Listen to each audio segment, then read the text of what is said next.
Today we are going to learn about two charts: clustered bar charts and clustered column charts. So let's start. First of all, we will start with uploading our Excel files, which I have downloaded. Now file is loading. This will take some time according to your system performance of volume of data to fetch. So data has been downloaded, you can show it from here. We first go with clustered bar charts.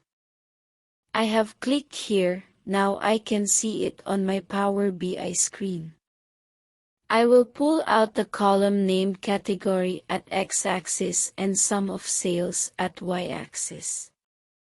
For legend, I will go with subcategory column. Oh, this column has large value, so I will change it to segment. Now it seems perfect.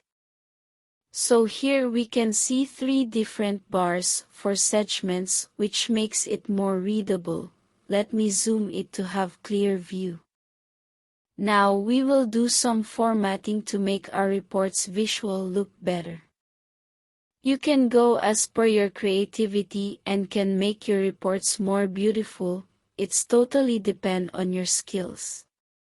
So I would suggest you to practice a lot to get master in Power BI.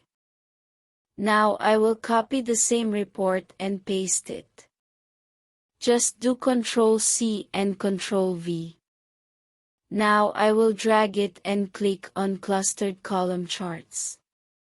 Look what happened, the orientation has been changed from horizontal columns to vertical one.